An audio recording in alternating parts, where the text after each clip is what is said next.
That's a good stat there. 40-1. The Celtics are 40-1 when leading a playoff series 2-0. I think that's the stat, unless I butchered that. 40-1. And the one loss is to the LeBron James led Cavaliers. Sorry, not Cavaliers, Heat in 2018. We all remember that. So that is the history of the Celtics. So it has been done.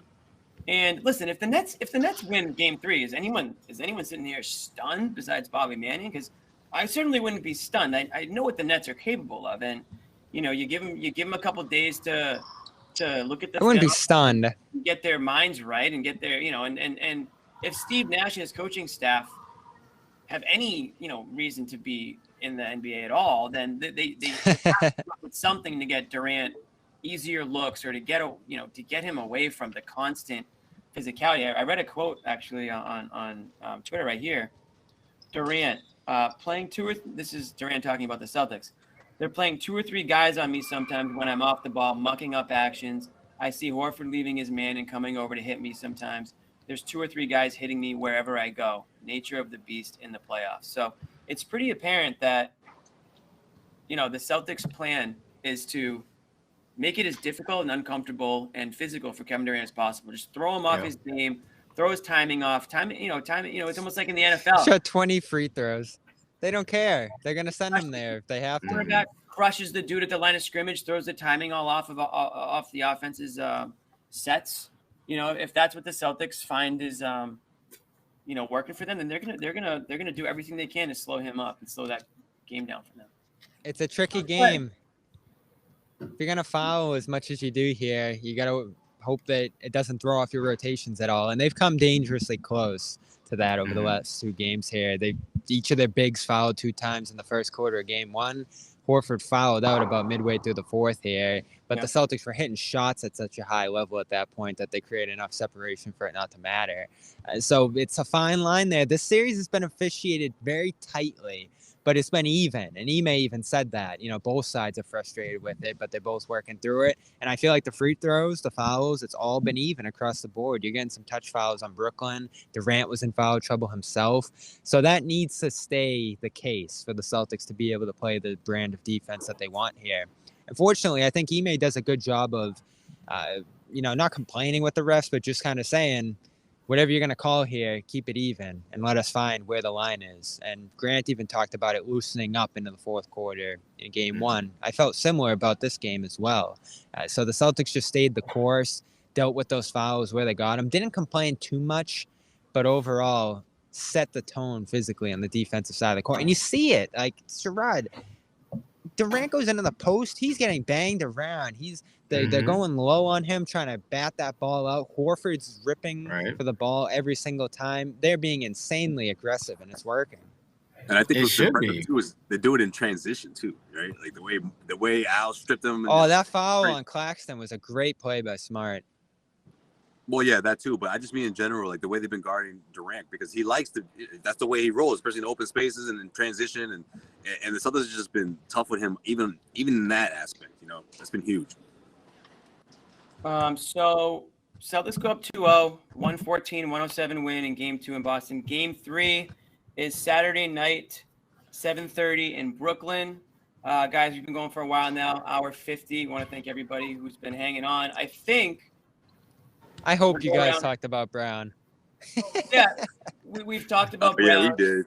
Talked about Brown a couple of times, Bobby, and I want to give everybody their final thoughts, obviously. So let's go around the horn here. Closing thoughts on this win, and we'll start with Sherrod, the man of the show here. What you got, man? Good win, good team win. Lots of guys stepped up to handle their business. Brooklyn's in a bit of a pickle, and I just don't see them finding their way out of this one. The Celtics have kind of exposed them. That's the beautiful thing about the playoffs. It exposes you, you're good and the not so good. And it's pretty clear that Brooklyn, they've got some work to do because the Celtics have not played anywhere close to, I think, their best basketball, and yet they've got a nice commanding 2-zip lead. So there you go.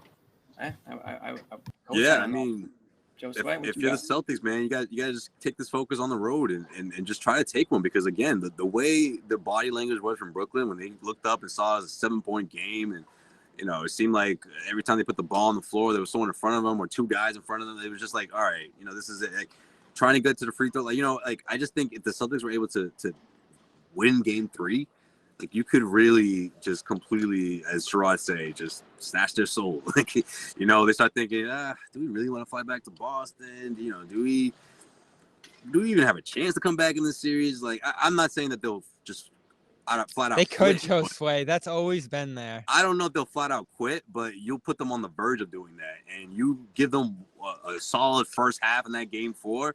Who knows what would happen? It would be far from my prediction. I would be surprised if that were to happen. If you ask me, one of those games, I don't know if it's Game 3, but one of those games, if I had to guess, probably Brooklyn wins that. But I really, again, I see the Nets coming back here in Boston, but I don't know if I can stick with my prediction in 6. Maybe they get it done in 5. We'll see. But yeah, I just more the same from the Celtics defensively. Continue to incorporate guys like Grant Williams and Peyton Pritchard, make them feel a part of this thing, and I think they're starting to feel that after Game 2, so that's huge. And Derek White, I'm not worried about. I think he'll give you one of those 16, 17 point performances, I think, on the road. One of these games in Game 3 or 4. So you have that to look forward to. But yeah, if you're the Celtics, man, you're feeling really good about yourself right now. You really got the Nets in their head and trying to figure out what they're going to do. I mean, when you got Kyrie talking about, their head coach has the keys to our success, it's just like, whoa, like, where's your confidence? I love that. Where's your confidence? That's my favorite superstar? story to come out of postgame right now. Like, where's your confidence, superstar? I mean, look, this could be the passing of the torch. This could be just the maturation of the Celtics. However you want to word it, however the narrative you feel like fits best. I mean, this is it. The Celtics have to go and sort of finish things off, but also keep that same strength in Brooklyn and see if they can finish this thing off either over there or in Game 5 here in Boston. Quick on Tatum. Brilliant job passing out these double teams the first 2 games. The Celtics wouldn't survive games where he started as poorly as he did in these first quarters, but he was just passing so well that they were staying close off his facilitating, which unimaginable a year ago. Brown, though, we fail to mention him enough on this show. We know how that rolls. He snatched this game from Brooklyn. I mean, this was a team win, certainly, but he made sure it happened early in the 4th with that stretch. After such a brutal third, turned the ball over, out of sorts, mistakes, big laps leaving Curry open from 3, all over the place. Ime even saw the game just moving too fast for him. And then he slowed it down, hit shots, was methodical with the ball at the start of the 4th, and again, being that finisher. That's his sweet spot. Not dribbling around too much, not trying to create from the perimeter, catching and shooting, finishing around the basket, all sweet spots for him. And he just blew them through the finish line the early 4th there. You're down 17, and then you end up 9 there. 10 straight points to start the 4th. He's had a lot of stretches in TD Garden where he's just hitting shots in succession and the roof blows off the place. This had to be his best one yet. This was just a ginormous performance after playing so poorly. We would have opened the show talking about how poorly Brown played if they lost and it being on him. He flipped that, and he was the biggest reason they won, I thought. Yeah, we did make sure that Sherrod will back me up on this. We did make sure we gave Jalen his dues tonight. There you go. And I don't think we gave him enough dues after. By the way, John called him the 5th most important Celtic. No, he didn't say that. He did not say that.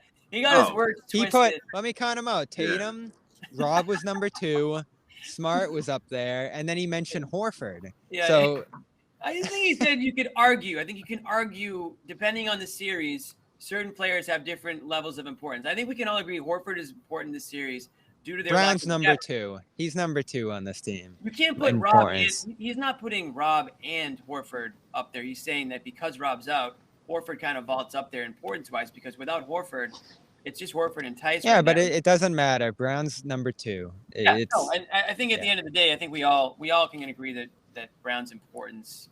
You couldn't replace him. No one can do this if he goes out. Grant. You weren't even be in the position you're in today if Brown wasn't out there. And listen, I don't want to say like, Rob doesn't matter, but they've handled that well. They've shown that they have the pieces to persevere through that. They're going to need him next round if they get there, but they've sustained well on, but they're top 10 offense and top 10 defense still without him now, going on 3 weeks. So I think Brown's really cemented himself here as that number 2 guy, even though I think we all talked, pretty extensively about how Rob could be in that conversation. Brown's a guy you couldn't replace. What are you going to go to Neesmith? So I just want to get in on that.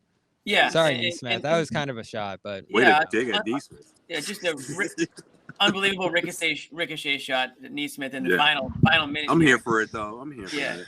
Motivation. I'll finish by saying I just love the fight out of this team. I can't believe this is the same team that we saw to start the season, and really a couple more. It's unreal. It's baffling to me. I can't explain it. I won't even try to. I'm just going to enjoy it. Tonight, I just saw a team that they're just kind of like fighting like dogs out there right now. They have a swagger and intensity about them. I think led by Tatum and Brown, that the rest of the team has bought into as well. Really, I should say led by Ime. I think we can all agree that it started with Ime at the top, but Tatum and Brown put it out there on the court, and the rest of the team responded. So credit to the Celtics right now. They're playing a more complete brand of basketball and showing the Nets really, how to play both sides of the ball and play hard from start to finish. So